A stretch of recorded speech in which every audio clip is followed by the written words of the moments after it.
I'm very excited to have one of the co-founders of Arduino, Massimo. So do you prefer the big mic or the small mic? The big cheese. Thank you.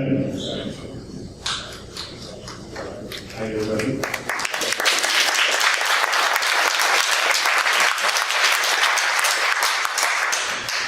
So thanks very much for being here. It's awesome.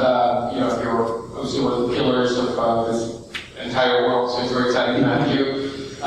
So what we're going to do now is, Massimo and I are going to chat for a few minutes. The interesting thing about this group is that there's a whole range of people and who are all advanced in their interest and knowledge of Arduino. So what I'm going to do is we're going to talk about fairly generic stuff about Arduino as an introduction, and then I'm going to open it up to you guys. So all the Arduino hackers here, feel free to ask whatever technical detailed question you wish, so that they're hopefully they'll be a little bit for everyone. So to start with, I'd love to hear your version of the Arduino story, which I believe starts with something like 2 Italians, 2 Americans, and 1 Spaniard in Sweden walking a bar. Yes, actually that's true. We walked into a bar called Arduino.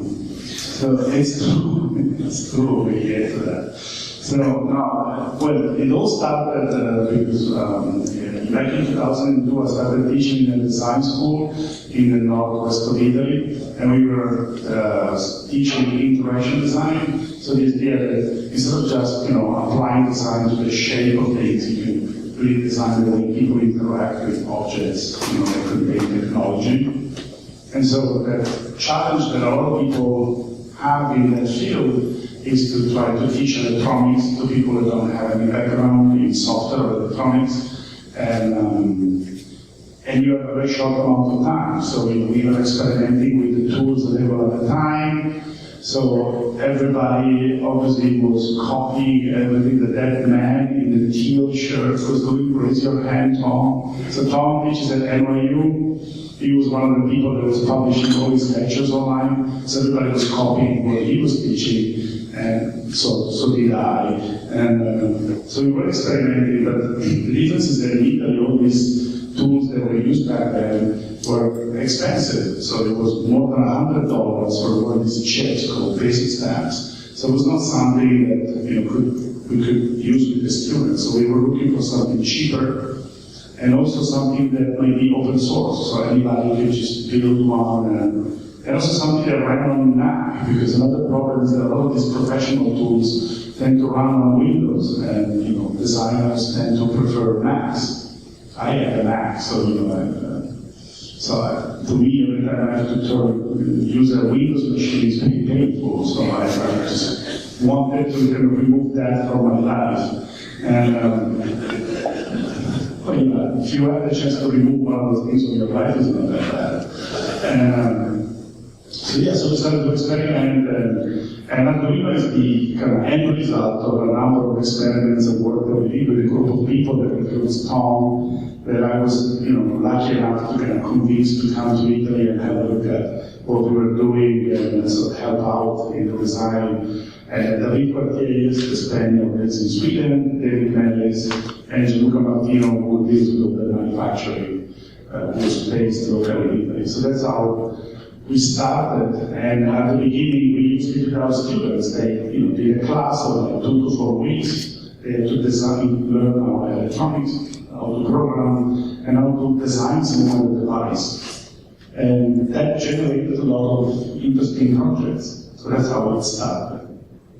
What happened after that? How did the community grow? How do you go from one research institute to being on stage at 10 to whatever it's like now?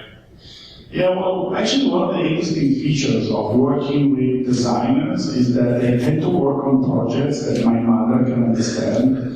You a lot of projects you see online made by engineers. They're really cool, but there's a picture of a breadboard, and they say, look at this cool circuit. And obviously my mother would look at it and think, what the hell is this? So designers tend to make projects that people understand, and they also have the need to document and present those projects professionally, because for the designer, the portfolio is everything. So we have these nice projects made by our students, really inventive, innovative, and they went online. So they created this kind of viral effect that people would say, look at this great project. And how did they make it? Oh, Arduino. And it created this, at the beginning, we would just make blank circuits and sort of, without parts and give them away for free. And people would just sit down and kind of solder them by themselves. And slowly the community grew, and people wanted to have pre-made Arduinos, and slowly it all grew organically. I think one feature that's important at that time is that we were very lucky, because when we started doing this, nobody cared, and most of the people thought we were idiots. And that's like a great place to be. Because if everybody thinks you're an idiot, they don't care about what you do, they let you do your own thing. And that's a fantastic market segment to be. Great. Tell us about some of the coolest projects that you've seen. Well, actually, so one of the interesting things is that Arduino enabled a lot of people to get working with microcontrollers, build interactive devices, and without a lot of knowledge. So a lot of people that they never thought about programming microcontrollers found themselves doing electronics. So it made its way into all sorts of projects. So for example, when they started making the first open source 3D printers as part of the RepRap project, they decided to pick up the Arduino as their platform. So that's why, when you see a product like one of these, the electronics is kind of sort of derived, from the original Arduino designs, and a lot of printers have Arduino inside. Or the same is like a lot of these quadcopters and kind of drones that fly by themselves, they have Arduino as the base. Because it was simple to get started, simple to code, and it was a nice community that would help you. So that's some of the big communities that we intersected.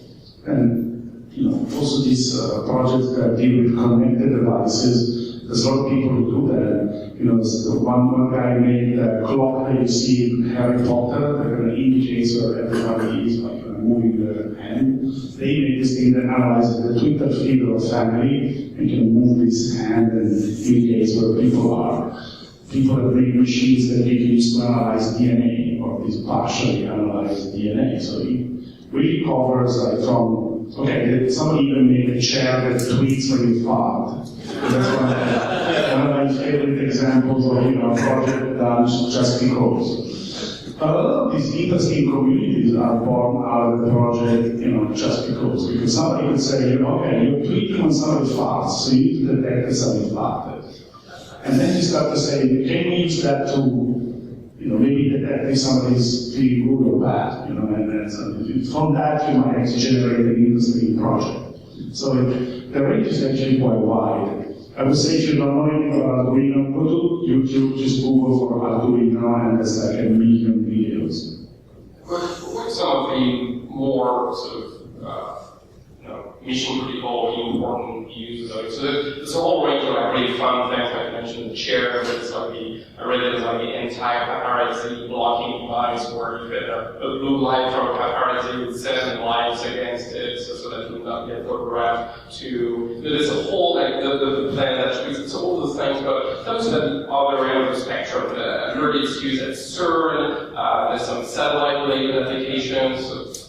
Yeah, so for example, the scientists working on the Large Hadron Collider in Geneva, they needed to monitor the situation of some equipment down where the accelerator is, and they knew that when they turned it on, it would blow everything that was on that level of the building. So they decided to use Arduino because it was cheap, readily available. It was very quick for them to quickly put together an application they could just use to monitor the equipment. And then I met them in Geneva at the beginning of the year. They told me that actually Arduino lasted for 2 weeks. So they thought it was going to last for 2 hours, and when we turned it on, everything was going to melt.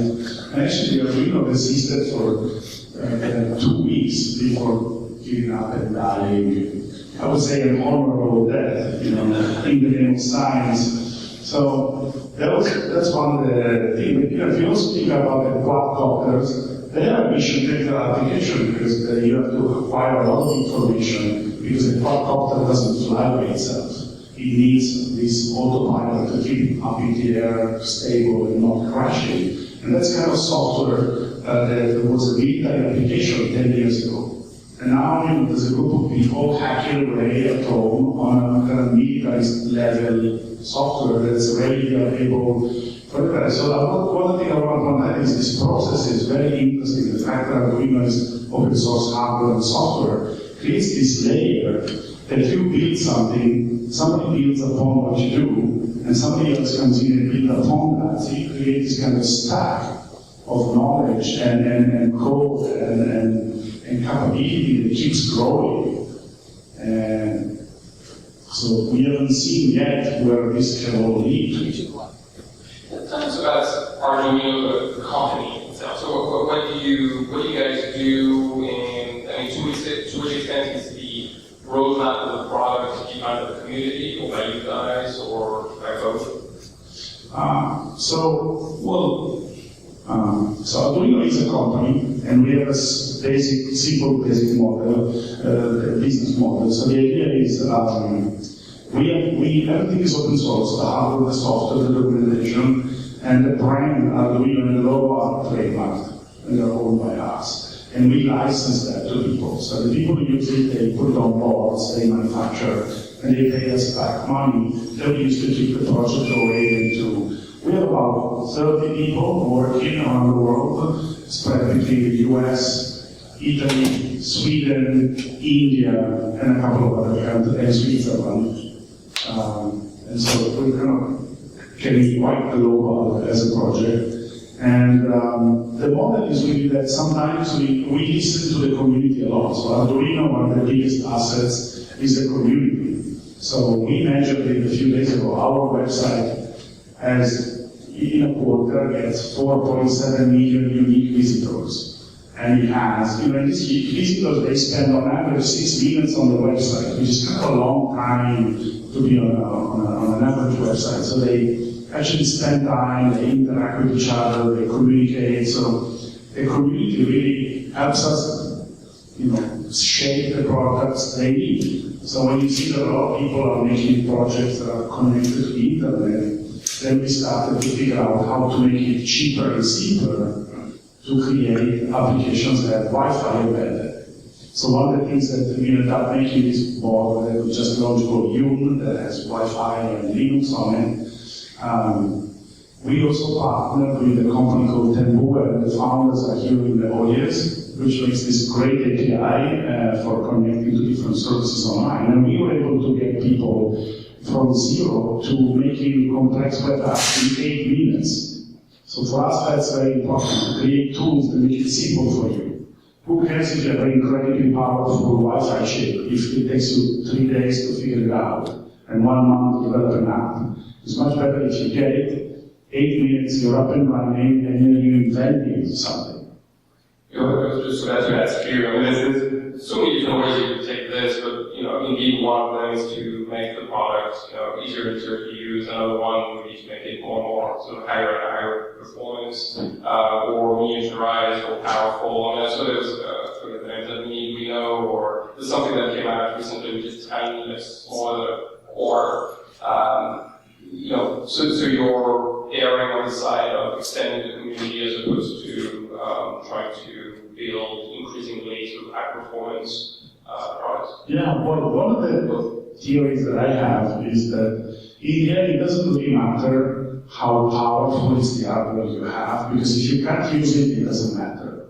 So actually, if you make it simple to use a piece of hardware which is not that sophisticated, people will squeeze any drop of energy from it. So what we are interested in is mostly the user experience. How long does it take you to start? Now Arduino is in Radio Shack, so this means that most of the US population just drive 1 mile or walk, get a board, bring it home, and get started. And how do you use the friction to zero for people who want to start? So for us, yes, we want to package up more and more power, but we want to do it always in a way that you have hardware, software, documentation, and tutorials all kind of wrapped together, so that people can get started, learn, move really fast, and do more. So, because when they become experts, they learn how to use other hardware that's available out there. So they need us less, I would say. But that particular segment of the market is very, very important. And technology companies tend to be excited about putting more megahertz into whatever they do. But then if you have 2 gigahertz instead of 1, but you don't know how to turn on the damn thing, what does it matter to you? So you can do something with less, but the whole platform is well designed. Alright, last question from me, because I want to have at least half of the time allocated to this for you guys. If I'm a non-hacker, or almost like children, high school students, or non-hackers, how do I get started? I know there's plenty of materials on YouTube and all those things, but what do I need to know to be able to just start playing around with it? What's the minimum knowledge, if anything? Well, I've seen children with no previous knowledge get started. But even the adults are even more tricky, because when you're a child, it's actually quite easy to pick up new things. And as you get older, it becomes more and more of a problem. So, I teach adults, and in 2 weeks, we get them from zero to making some electronic device. And they had only 2 weeks of experience in programming before that. So that's the class I teach in Copenhagen. It lasts for 2 weeks on the hardware side, and then 2 weeks before our software. And so in 4 weeks, we take people that have no experience in software or hardware, and take them to the point where building devices that work. And the best way to start is, you guys have courses online? You can actually, one thing you can do is buy the Arduino has this thing called the Arduino Starter Kit. That comes with a book that's 15 different projects. You bring it home, it's a whole kind of packaged up experience, and all the information is online. So you have tutorials online, you can come to the Arduino forum, people will help you. The community is so large now that you can just Google any issue you might have, and the answers just come up. So that's how the community is creating this massive database of how to solve any issue. And it's becoming very, very simple. So you buy a starter kit and then you try it. Okay, great, thank you. So we have 2 questions. Just as a warning, so Massimo tweeted earlier that we were starting a new drinking game, that anyone that said Internet of Things needed to drink. Yeah. In fact, I carefully avoided the word Internet. Yeah, was okay. We said connected devices. But that's why, because I know that every time someone says Internet of Things, Tom cringes, so I protect him. Alright, so the challenge that we only have one microphone. This one, so then, please. A third migration robotics. What do you think about growing competition with other works on the market? Do you think it exists? Are there any constraints for future growth of Arduino? Do you think any signs of commoditization come into play after kind of initial excitement of the community? Thank you. Obviously, when something becomes the standard, people start to use the word Arduino to define whatever, and clearly there is that risk of commoditization. So we try as much as we can to tell people, don't worry about being an Arduino because it's not. And sometimes you also have to use lawyers for that. The competition is increasing, yes, totally. And but then also what's interesting is that the market has increased. So every time the competition increases, also the market increases. So more and more people are coming to this thing. So in the end, we still see very robust growth for what we do. And also, we work with our community. So the community knows what we do. We try to work with them and do as much as we do. The people who understand and know what we do and believe in what we do, they keep supporting us. And we can't be everywhere in the market. I think you need to be reasonably focused on certain aspects of what you do, and you cannot have 75 products in your product line, otherwise it becomes a mess. But the market increases and the community increases, it's good for everybody. There's another one.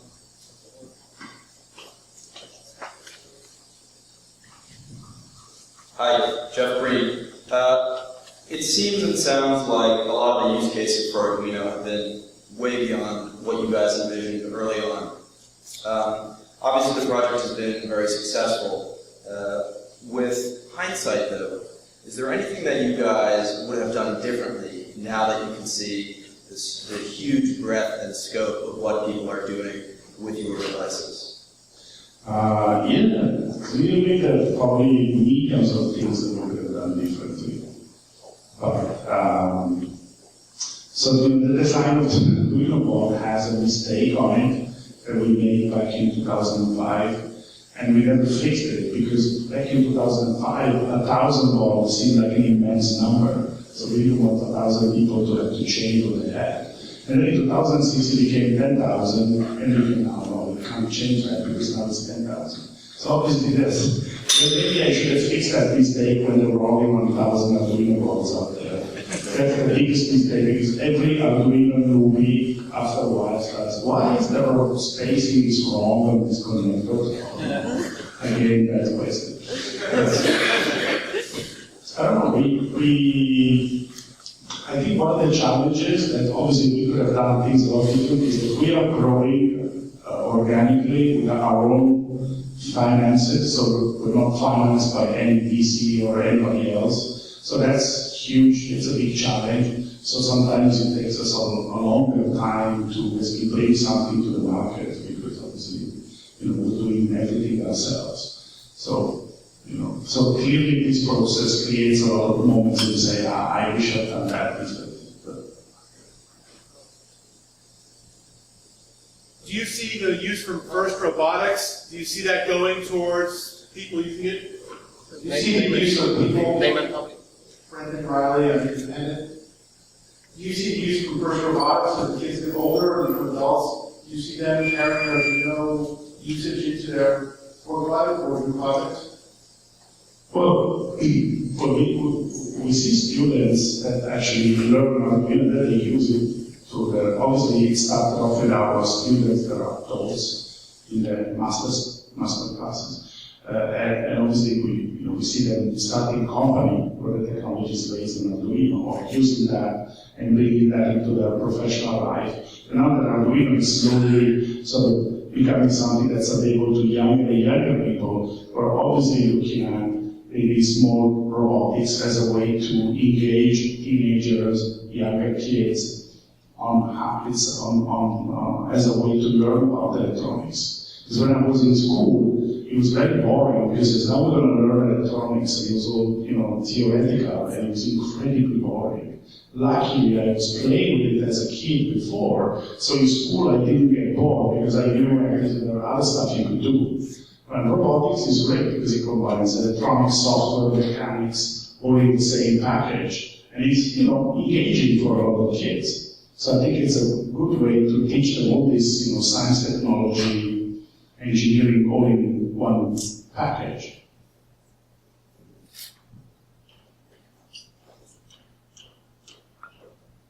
Kyle McCarter, good point.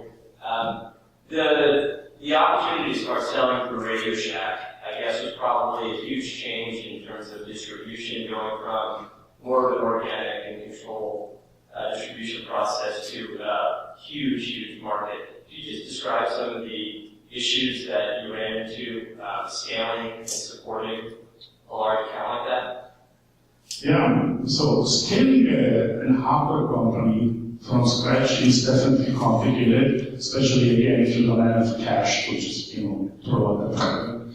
And I was having a chat with a young startup that's making this very nice kit, and they have a much harder, life that we have, because again, we started at a moment nobody cared. The market grew very slowly, so each 10 to 100 to 1,000 to 10,000 to 100 to a million, scale slowly, so we could really face the problems. A young hardware startup has to figure out everything much, much faster because the market is moving really fast. So actually, during the weekend at Maker Faire, I defined the Radio Shack deal actually one of the biggest achievements of open source hardware. Because it's the first open source hardware company that sit down and managed to get a contract with Radio Shack. The contract, as I mentioned, was a Bible this big.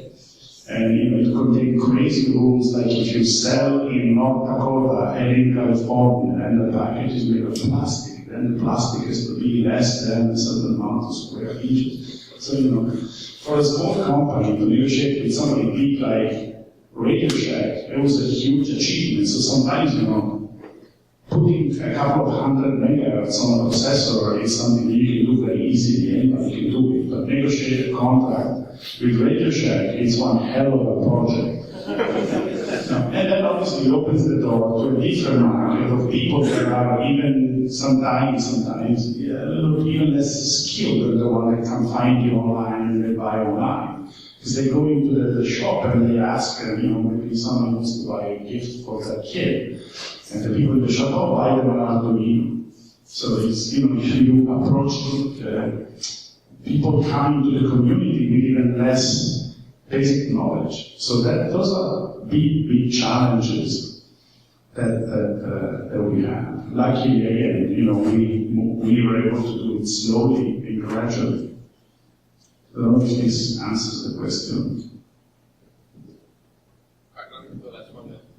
So, where is this all going? So hardware was just not the same, right? Like 3 or 4 years ago, in terms of, like VCs did not want to invest in them, entrepreneurs didn't want to build companies, and now, suddenly we are able to, start this event, and within 3 events we have 800 people, just based on word of mouth, and we'll make a fair at much bigger scale was just completely jam-packed this last weekend. So, where is all this going? Hype versus reality, the Internet of Things. Okay. I think it's an exciting time because what happens is that the world of designing devices is opening up to a whole new category of people that never thought about doing any electronics. They never thought they were going to be capable. They thought they needed an army of engineers. And then, on a kitchen table, they're hacking away and they're making devices. And then, obviously, the crowdfunding and the interest from a certain amount of investment funds is helping these people move forward. So that one is going to bring a lot of creativity and innovation to the market. So we might, see some new categories of devices appear because they're designed in an unconventional way, different processes, and also it will probably bring back a lot of manufacturing back from China maybe to other countries. There was one manufacturing sort of lost a little bit because there's going to be more maybe local manufacturing, but smaller units for more targeted markets. And so what we were trying to do is when we see a direction, like for example, these are the connected devices or what people call enchanted objects. And I can keep going with but it is that is a door that hasn't been completely opened yet. And I'm seeing some of what the big companies are doing in that space, and they're putting out boring things that are ugly. They're making alarm clocks that are like, come on, seriously. Well, there are beats, there's a lot of work that can be done to apply seriously well-made design to this kind of category of devices. And so I think there's a lot of space in that direction, and what we're trying to do, we're trying to create the tools that enable these people to be fast and jump on this. But also I think there's a little bit of room to say, these devices are actually hackable. You can actually go in and modify them legally. And that's what Arduino is trying to do with these new brandings that we're creating, like Arduino Top. So if you make a device, you can hack with Arduino, you can get this brand device, and people know that they can, legally hack the device and build upon that. So to create new services on existing hardware, and that's probably going to create a market that's similar to the app market that we see on smartphones. Thank you very much.